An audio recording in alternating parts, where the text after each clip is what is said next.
Hello student, how are you? Hope all are well. তো প্রতিদিনের মতো আজকেও আমি তোমাদের জন্য বিগত বছরের এনটিপিসি পরীক্ষায় যে গুরুত্বপূর্ণ ম্যাথের কোশ্চেন এসেছিল সেখান থেকে কতকগুলো বাছাই করা গুরুত্বপূর্ণ ম্যাথের কোশ্চেন নিয়ে আজকের ভিডিওটি। তো চলো ভিডিওটি শুরু করছি। তো প্রথম কোশ্চিন কি বলা আছে, একটি নির্দিষ্ট পরিমাণ অর্থ 5% সুদের হারে 6 বছরে 2613 টাকা হয়। একই সুদের হারে কত বছরে ওই অর্থ 3015 টাকা হবে? তো 5% সুদের হারে 6 বছরে কত টাকা হচ্ছে? আচ্ছা, এক্ষেত্রে দেখো সরল সুদের ক্ষেত্রে 1 নম্বর কোশ্চিন। তো সরল সুদের ক্ষেত্রে এখানে 6 বছরে 5% হারে সুদ, তাহলে পি আমরা হচ্ছে এখানে 100%, আর ইন্টারেস্টটা 6 বছরের টোটাল ইন্টারেস্ট কত হবে? 5% হলে 5 6 5 গুণ 6, তাহলে এই হলো 30%, হচ্ছে 30%। তো 30, তাহলে টোটাল হচ্ছে সুদ আর আসল মিলে কত হবে? সুদ আর আসল মিলে হচ্ছে 100% আর 30%, তাহলে অ্যামাউন্টটা আমাদের হয়ে গেল 130%। ওকে, এবার এই 130%-এর ভ্যালুটা কত দেওয়া আছে? 130%-এর ভ্যালুটা দেওয়া আছে আমাদের, এইটার মান দেওয়া আছে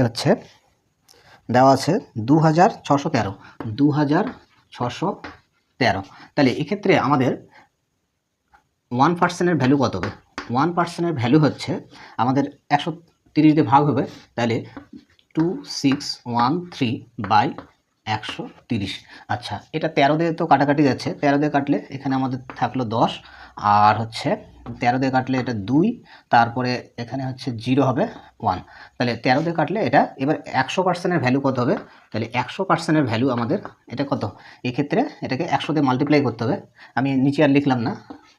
তো 100 দিয়ে মাল্টিপ্লাই করলে আমাদের এক্ষেত্রে এই 0 ক্যান্সেল হলো, তাহলে এক্ষেত্রে আমাদের কত হলো? 100%-এর ভ্যালু 2010, 2010 টাকা। ওকে, এবার আমাদের হচ্ছে কত বছরে আমাদের অ্যামাউন্টটা কততে দাঁড়াবে? অ্যামাউন্টটা 3015 টাকা দাঁড়াবে, 3015 টাকা।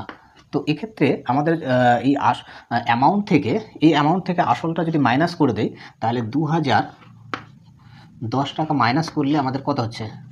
500, এটা।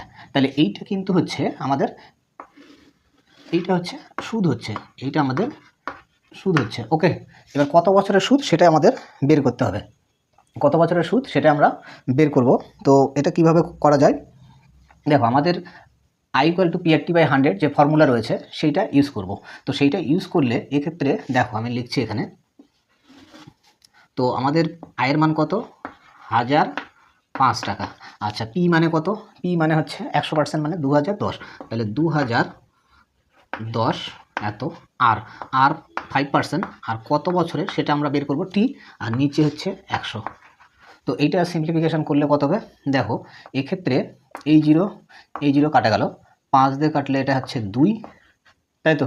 5 দিয়ে কাটলে 2, আর এই ক্ষেত্রে আমাদের এখানে দেখো এইটা দিয়ে এটাকে কাটলে কতবার যাবে? এটা হচ্ছে আমাদের যাবে হচ্ছে 2 বার, ঠিক আছে? 2 বার না, ভুল বললাম, 5 বার যাচ্ছে, এটা হচ্ছে 5 বার, ঠিক আছে? তো টি ইকুয়াল টু কত হবে? তাহলে কোনাকুনি গুণ করলে টি এর ভ্যালুটা আমাদের হচ্ছে 10 হচ্ছে, অর্থাৎ 10 বছরে এই নির্দিষ্ট এই পরিমাণ আসল, সেটা হচ্ছে কত গুণ হবে, কত পরিমাণ হবে? 3015 টাকা হবে। তো এক্ষেত্রে আমাদের সঠিক আনসারটা হলো অপশান নাম্বার এ আমাদের হচ্ছে কারেক্ট আনসার। আশা করি তোমাদের আমি সঠিক 100% বোঝাতে পারলাম।